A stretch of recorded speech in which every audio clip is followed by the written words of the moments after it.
Welcome back into the High School Fan Zone on a Wednesday night. Reminder on Wednesdays that we go Friendship, Lubbock, Cooper, and Liberty, 6 to 7 p.m. Monday nights are LISD nights. So it goes Coronado, Estacado, Lubbock High, Monterey, 6 to 7:30 p.m. That will go until the end of the school year. I believe Jamie Lent told me right up through the baseball playoffs, maybe the end of May, we'll see. But right now we're in the middle of the basketball playoffs, but we also have track and field season starting, which is why I've got Devin Ramby from Lubbock Cooper sitting to the left of me if you're watching on TV. How are you? I teased you when you walked in. You've got your spring track gear on there, man. You're ready for this warm weather. Yeah, absolutely. Especially after the bitter cold we've had the first couple weeks of the season. It's been nice to have some track-like weather. So taking advantage and wearing the shorts. So Saturday was the Don Black Invitational, the abbreviated version. Correct. Because of the weather. Was it? I don't even remember where I was. I was somewhere chasing that little orange basketball. Yeah, somewhere. 100%. My wife told me that it warmed up a little bit, but I saw some people bundled up still when I saw some pictures. I'll say this: when the sun's out, heat of the day, it was nice. There's not much wind, at least for Lubbock standards, and the sunshine felt good. But yeah, the second that sun started to dip in the sky there, it got cold quick, and that's just early track season. It's early track season, exactly. It's early baseball and softball season, too. I imagine your coaches will commiserate with you. Oh, absolutely. In fact, Lubbock High's softball coach was on and said one of the tournaments they went to, they just needed to go play. They played in 30-degree weather, which thanks. You were involved in baseball. That metal bat is no fun. Nah, hurt your hands. Yes, you don't have to deal with that as much in track and field. They can just. I mean, that baton will get cold, but it's not. You don't have to hit any objects with it. Well, that's good coaching, though. Just get rid of that thing as quickly as possible. Get it out of your hands. So let's talk about some of the highlights for you guys at Don Black. I know I typed in the results. My wireless is not agreeing with me here, so I can't call it up right now. I'm going to switch over here. I know I saw some very familiar names. I'm sure. I imagine typing in high jump results all season long, there's going to be some pretty familiar names. Naomi, Brentley, and Sarah all went 1, 2, 3, which was really exciting for us. We've been leaning on them for a while, and so it's good just to have them in your back pocket, knowing they're going to go in and compete and get you a lot of points. 4x1 battled really well. They got points. 4x2 got points.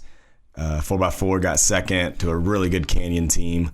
What do they put in the water up there that makes them so good at distance running? I'd like to know. I'll tell you that. And I know Coach Baca won't give you any secrets away. But yeah, no, it is fun to run with them. And on the boys' side, they again, kind of a little bit of a turnover there. We lost a lot of studs last year. And so it's kind of been a lot of new faces, but they competed well. I was really happy with them as well. And we'll take our lumps a little early, but I think come championship season, we'll be in good shape. Yeah, I should go back and qualify that. A lot of familiar names when I was typing in the girls' results. Not necessarily the boys. There was a few, but not as many. Yeah, like I said, a lot of turnover on the guys' side.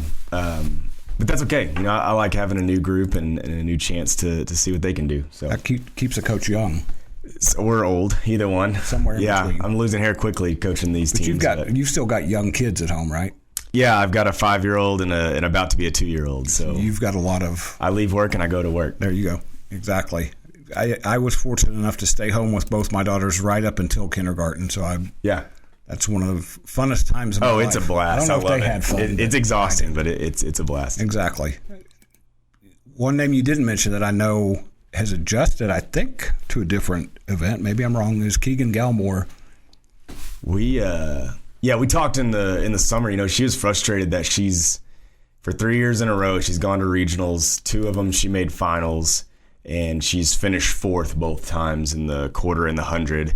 And so I think for her, it was, I want to make that next step. And so we discussed, what events would be, an opportunity to make that step. And we decided on hurdles. And so we moved her into the 300 hurdles, and it's taken a learning curve, but I think she's going to be a really good force in those threes. I'm not a track expert by any means, but that event, I know from talking to people, that's the hardest one to, if you don't just show up and start doing it. No, and that's the deal with her. We started back in the summer working on it. So she's been working hurdles for about 8 months now. And you can't simulate a race either in practice. And so we told her going into it, hey, first couple meets, they're going to be rough. You just got to get through the tough part to get to the greener pastures on the other side. And she took it in stride. You know how she is. And so, well, and her rough first big meet of the season, all she did was finish first. Yeah, that's rough, right? Yep. So, and then I'm looking again. Naomi, I remember her telling me a few years ago that high jump was her favorite thing, that she really didn't like the 200. She's changing a little bit. Well, again, for not liking something, she beat Ayanna Smith from Midland by almost a full second to win first place. So it's going pretty well for her in both. Yeah, she's kind of just doing enough to win right now. There we go. That's all I care about. We're coming up on a break on the Pirate Fan Zone. We'll be back after this break on 100.7 Score. I'm Randy Rosetta. Breaking down Lubbock Cooper sports. This is the Pirate Fan Zone podcast from 100.7 The Score. I think we're coming back in with some Slim Shady, if I'm not incorrect there. My wife would be proud of me for knowing that. My daughters would just roll their eyes. And have you seen the commercial where the dad's talking teenage absolutely. to his daughters? I try to do that. That's good. Here, I'll give you some parenting advice. When you get a chance to do that later on, do it. Yeah, I love it. Oh, yeah. It's really fun. I don't have a problem embarrassing my kids at all. Yep, exactly. And they, especially whenever that commercial comes on, they know I'm mentally taking notes. What I need to say. Gonna do it. So you don't have to take notes with your girls too much because you have a lot of girls back. Boys, though, we touched on this a little bit. You a lot of guys graduate, a lot of guys that made a big impact. Who are some of those guys, though, that got their first taste, maybe their first taste at a big meet this last week at Don Black Invitational, that you're kind of looking for big things from, or to steadily get to big things? Yeah, we had a couple that were on varsity last year. Maybe roles weren't big. Like Josiah Davis has come a long way. He ran and jumped up top as a sophomore last year. So he's someone I think is kind of maturing a little bit, and I think he'll help us a lot. Blake Moore is another one. Ran as a freshman on the mile relay, open for. He's going to be good. He is going to be good. He already ran a 50.7 open, which has put him top 10 in the region already. So that was good. We're going to put a lot on him. And then Gentry, obviously, coming back for his fourth year on varsity as a senior.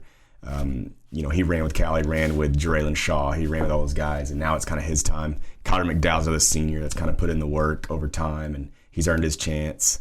Keyshawn Jones is kind of an unknown. He came to us a couple years ago, had never done track before, and we're kind of finding out he can go. He can go pretty good. And so it's been fun to kind of, with the boys especially, is like we're just kind of feeling our way around in the dark. We don't know what our strong points are going to be yet. And that's kind of been the exciting part, is each week is just a new chance to experiment with something new. Hey, let's load the 4x2 this week and see what it can do. Hey, let's try the 4x4 and see what it can do. And so that's been a lot of fun on the boys' side. Whereas the girls' side, it's this senior group who's just rewritten the record board over the last 4 years, and they've kind of settled into their roles, but it's just seeing how far can they take us on those things. Back to the boys. And the girls know I'll talk about them all season when we're doing stuff, because of what you said, there's a lot of them back. The thing about, at least in your district, at least the Lubbock teams in your district, you're not alone in that. There's a lot of new faces in a lot of different places. Yeah, I was kind of looking around all the teams at Don Black on Saturday, and it kind of looked like that for every team. We're all kind of new, which is all, again, kind of exciting. I think for the boys, we talk a lot about setting the standard and what Lubbock Cooper track is and how you're supposed to handle it, how you're supposed to compete. And I think over the past couple of years, winning district championships back-to-back on both teams, you're kind of the guy with the target on your back. And so we have to rise up to that occasion. And so it's been conversations we've had a lot. And you mentioned him during the break. Sione Vea is one of those guys where he's going to really have to be a force in those throws, because we're going to need those points come district, especially with Amarillo High now in district, and Paladuro and Caprock and all those teams from the north. And they're good. They're really good. And so we're going to have a lot of guys that are going to have to step up, and some youngers that are going to have to find ways to get points. Yeah, every sport that's come in this season, where we talked about the district being different, it may affect track and field as much as any sport, because the history of the Amarillo High's track is as good as any sport, and so we have to be able to go compete with them. Where in the other sports, it's a grind, because you have to play these games one after another. With district one track, day, baby. There, it's one 2-day meet. Yep, and you better find a way to make it win. It's going to be kind of fun to watch. Now, you get them to come down here, right? You don't have to drive. Correct. Into This year. And then next year you'll be at Dick Bivens, I'm assuming. So. And a 6-lane track in Dick Bivens. That's rough. There's always little nuances. One of the basketball coaches pointed out to me the other day that Abilene Wiley's court is actually not the full 94 feet. And you coaches see things different. Yeah. You have to prepare for things a different way. And like that 6-lane, like heck, Saturday at Don Black, our girls 4x2 won the meet out of lane 8. But if you're at Dick Bivens, there is no lane 8. Right. And so you wouldn't even made finals. And I remember Willie Kamani back in 2017. He made state 300s, state 110s out of lane 8. Like, it's been done before, but you wouldn't have that opportunity. And so that's something I've talked to your kids about too. Can't get into the finals in 7th or 8th. It's got to be top 6. Now that's a year away, but that does change things a little bit. But you're a coach, and you have to. Yeah. I know people think that coaches just show up and blow a whistle. Now you guys are. It's one thing I've always respected about coaches. You guys are thinking a week ahead, a month ahead. Next season, you have to think that way. I'm looking at 7th and 8th graders. Yep, exactly. Because especially in your sport, you can kind of start to see what their potential is going to be. Oh, for sure. I thought I had the wrong computer here with me, but I think I've got the one. I wanted to call up and see your meet is coming up when. So we'll compete at the Pirate Relays on March 6th and 7th. Okay. So a week away. And it's getting bigger every year. Yeah, I think, I was talking to Coach Cat about it just yesterday, actually. I think we've kind of created a reputation that we put on a great meet. It's well run, it's efficient, the competition's always great, the facilities are good. And so I think word's kind of spread. I mean, we're having a lot of new teams this year that I'm really excited about. Paladero's coming for the first time. Slayton for the first time in about 4 or 5 years. New Home for the first time ever. And so it's going to be fun. Bushland for only the second time ever. So it should be good. It'll be a lot of fun. And that's Don Black kind of pulls the curtain back. Then it starts, if not every week, every other week, there's going to be a pretty sizable meet for your guys and girls to compete in. Yeah. So last year it was kind of a grind in the early season. We were going, 4 or 5 straight weeks in a row, and I think it took a toll on our kids. And so this year, my assistants and I kind of made a decision. We're going to go 2 weeks on and then take a week off. And so we've actually got an off week this week, just to kind of recharge. And right when it warms up. I know. That's our luck, I'll tell you that. But I think our kids needed it. And, I mean, with great point with the weather, we've had 2 meets and maybe 2 practices in this season. And I need a week of practice. There's a lot of stuff we need to work on. So can't do it in the indoor. Glass half full. You get that week where it's nice and warm. And we can get 5 days of workouts, and so I'm kind of excited about that. You didn't get no wind though. You still got not today. So that's all right. We had to strap the high jump mats down. Your throwers can gain some confidence from that. Oh yeah, get some disc into the wind and carry it. Oh, it'd be great. That's been Devin Ramby. He's talking about Lubbock Cooper Track, which has emerged as one of the better programs in West Texas. A little bit of an adjustment on the boys' side this year, but their girls have a chance to do some special things. We'll talk to Devin. We'll have Devin in again when we get later in the spring. We're going to come back after the break and jump into the Patriot Fan Zone on 100.7 The Score. This is Randy Rosetta.